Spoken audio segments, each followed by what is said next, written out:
King in the front, right here. Congrats on the victory. Pretty flawless performance in there. Even the broadcast were wondering if you even got touched by Jeremy in that fight. So I guess, physically, emotionally, just how you feeling now after that big win? I don't even know, bro. Be honest, like, I'm ready to do another one. I'm ready to fight next week, I'll be honest, if I can get on the Vegas card next week, surprise, come in and surprise everybody and do a fight out there, that'd be dope. I don't even feel like I got in a fight, and I didn't like the way I finished it. I wanted to knock him out and get that, make sure that I'm solidifying myself as one of the greatest fighters to ever step on these mats, and that's what I was saying to Dana is, I'm one of the greatest to ever do this. If you go through my catalog and really look at my catalog, I've been fighting this way, scrapping, and making entertainment. That's what I'm about, and that's what I do. I don't care how old, I don't care what happens, what the day changes, that's what I do. Why I guess were you not satisfied with the finish? Because even like Joe Rogan and DC were like, they were saying like that's might be the most flawless and best performance you've ever seen from your career. Because we're in the business of entertainment, and some people may like, oh, well, you're hugging or you did this and you're that, and so I always been standing for bringing the fight. And so a little bit of me is like, you didn't fight, you wrestled, you took them down, But I do want to show people that, like, I got all the skills. I just should be choosing not to use them. I just be like, man, fuck that wrestling, I'll just scrap you. And did you get to talk to Jeremy after? He seems pretty defeated at the end of that. I just told him, hey, bro. I even told him when we were standing on our face, I was like, listen, there is no loser. The work you've done in this cage, the work I've done in this cage, like, there is no loser. You're great no matter what, And so that's what I was telling him at the face-off. There is no loser. We're great fighters, bro. And I imagine I know the answer, but it doesn't seem like you really care who stands across from you in the octagon. But at what point do you feel like your popularity, like you can demand specific names that you might want to fight? Because, you have been doing this for a long time, and you are probably one of the more popular fighters in this division. Thank you, brother, but I just feel like I'm trash. I feel like I'm nothing, I've been that way all my life. People don't even tell me that all my life. So I still look at myself as the broke little kid, and I just take what they give me. You can't be, beggars can't be choosers, You start thinking like you're high and mighty and trying to ask for stuff, like, who the fuck do you think you are, And so I just stay humble, and whatever you give me is whatever you give me. Do you want more main events now, or are you happy with these 3-round fights? Man, a main event would be dope just so I can get the extra 100,000. I don't know if you know, but they give you an extra 100,000 if you're the main event. So that's the only reason I want to do a main event. Well, they just announced that fighting in OKC, no main event for that one. What? What date is it? It's July 18th. How long is that away? Like 2 months. 2 months? That sounds cool. I like that. Let's do it. Congrats, man. Just right here. Congrats for this win.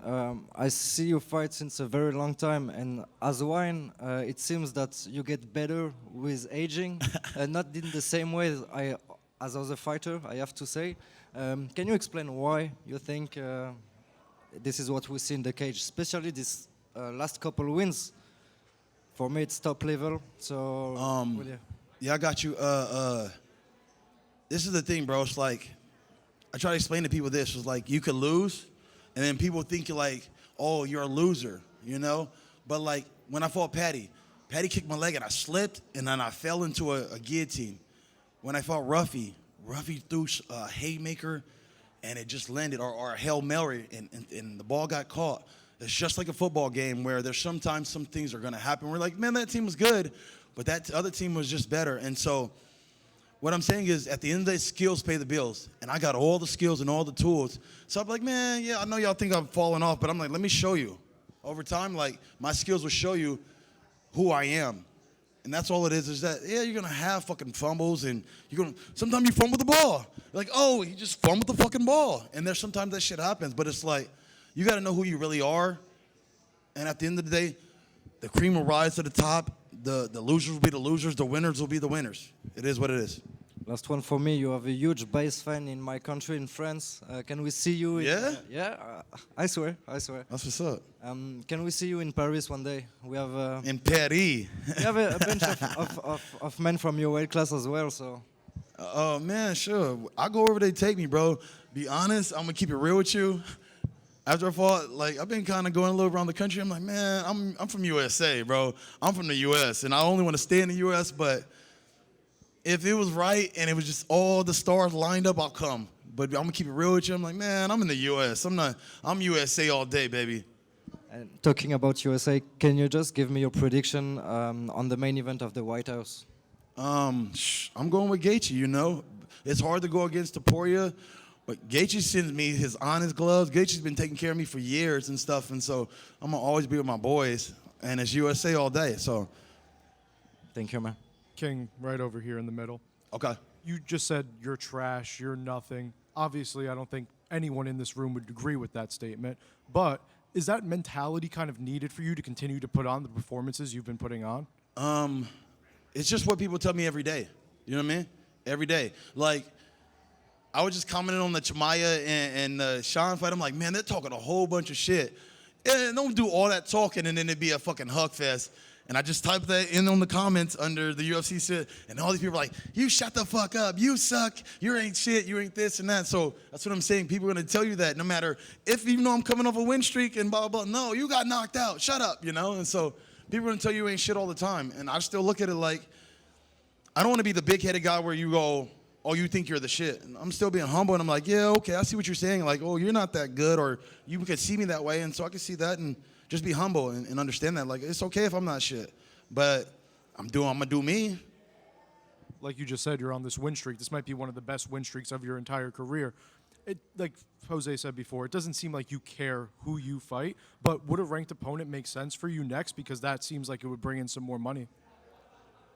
My check's still going to be my check. It don't change nothing regardless who sits in front of me. The check is the check. You have a contract. A name, that sounds dope, you know. I don't give a fuck, bro. Like, I'm going to keep it real with you. Like, I would want to fight Mike Moicano. He said he's looking for a name. Fuck it, let's go scrap, you know. But I'm just taking this shit one day at a time, whoever they stick in front of me. So you were fired up about that post-fight bonus. I mean, you got to get it this time, right? I don't know, bro. They said my last performance was my best, and so I didn't get it last time. The powers that be are in there. That's why I needed to talk to them and say, hey, this is what I do. This is what I do, and I've done consistently. I didn't take the easy way out. I scrapped everybody y'all put in front of me. I've been on win streaks like this before, bro, and then they asked me to go fight Islam on 10 days' notice. I'm like, well, fuck it, I'll do it, you know? And I threw my win streak out there where I could have still built myself and been more protective and tried to, like, baby this career. I did all those things, and so at the end of the day, I'm just trying to show that I'm an exciting fighter. John Arwood here from Tunnel Vision Network. What does this performance reveal to you about just your growth as a fighter, but more so, kind of silencing the highly anticipated, matchup of Stevens? How satisfying was that to you? But more so, what does it say about you as a fighter? Skills pay the bills. You know what I mean? I came in this motherfucker with $600 to my name, and I told everybody I was leaving with 600 racks. You know what I mean? And so that's where my eye is. I'm leaving with 600 racks. I came in with $600. I'm leaving with 600 racks. I respect it. You've been counted out before. Do performances like this kind of feel, the proof that your best days are still ahead? Yeah, I guess I'm just taking it one day at a time, big dog. You know what I'm saying? Like, just being humble and thankful for what I got and the way that things are going. The UFC is our story writers. Like, I had a big, little spat with Sean O'Malley. And Sean was like, hey, you can't talk to me because you're blah, blah, blah. You don't got enough fans. You don't do this. And I had to tell Sean, like, listen, you don't understand. The UFC is writing your story. They all write our stories. You know, they pick who you fight and they pick these certain things. They write the story.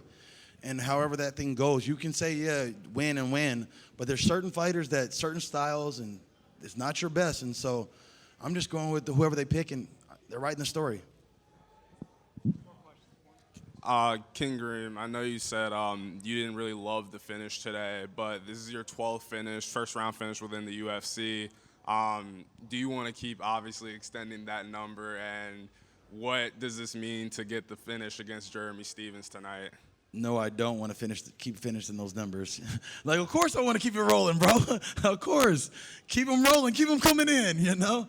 But, shit, bro, it's like, I don't know. It's just another one on the list, you know? Another one on the list. It's been a crazy, I heard I lost $300,000 in jury and stuff. And so this camp been so dark.